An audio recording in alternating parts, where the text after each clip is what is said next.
আজকে বাংলা ব্যাকরণ থেকে লিঙ্গ পড়াবো। স্যার আজকে লিঙ্গ পড়াবে, খুব মজা হবে মনে হয়। তাহলে আজকে মন দিয়ে শুনবো। লিঙ্গ কয় প্রকার কেউ কি জানিস? স্যার জানি। বলতো কয় প্রকার? স্যার 5-6 প্রকার হবে হয়তো। 5-6 প্রকার, কে কি শুনি। স্যার মোটা, চিকন, লম্বা, কালো। এই চুপ কর, আর একটা কথা বললে তোর মেরে মাথার হাড় ভেঙে দেবো। বিয়াদব শয়তান ছেলে কোথাকার। আর কেউ জানিস লিঙ্গ কয় প্রকার? বল কয় প্রকার? কি কি?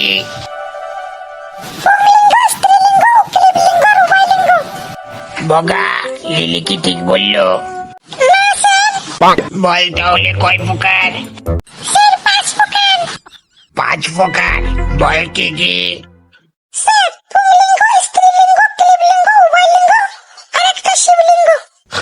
তুই কি কোনো বই থেকে পড়েছিস এটা? তাহলে কি করে বললি? তোর মনকে আমি গুলি মেরে দেবো, আর কথা বলবি না তুই।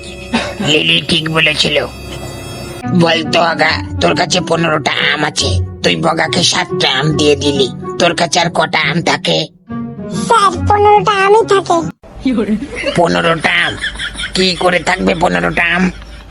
স্যার আমি তোকে একটা আমও দেবো না, তাই 15টা আমি থাকবে। তুমি কেন দেবে না আম? স্যার কালকে আমাকে বাদাম দেয়নি, তাই আজকে আমিও আম দেবো না ওকে। তুমি বড় হয়ে কি হতে চাও একটু শুনি। স্যার আমি বড় হয়ে কালকে উঠে সাপ হবো। কালকে উঠে সাপ হয়ে তুই কি করবি? কি আর করবো, আপনাকে কামড়াবো। তোর ওই সাপের মাথা আমি লাঠি দিয়ে ভেঙে দেবো, বিয়াদব শয়তান ছেলে কোথাকার। তাতে কি স্যার, আমি তো 5 মাথা সাপ হবো। এক মাথা ভেঙে দিলে বাদ বাকি 4 মাথা দিয়ে আপনাকে কামড়াবো। স্যার আপনার ভয়ের কোনো কারণ নেই, আমি বড় হয়ে 5 মাথা পেঁচি হবো।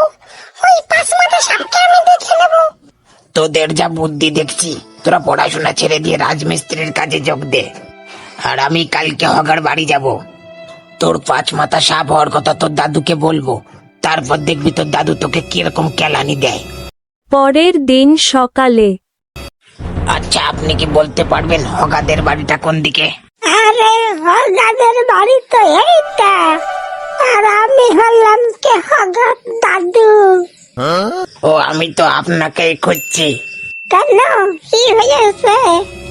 আমি হলাম হগার স্কুলের হেডমাস্টার। তা তো ভালো কথা, তা হঠাৎ করে আমার বাড়িতে কেন?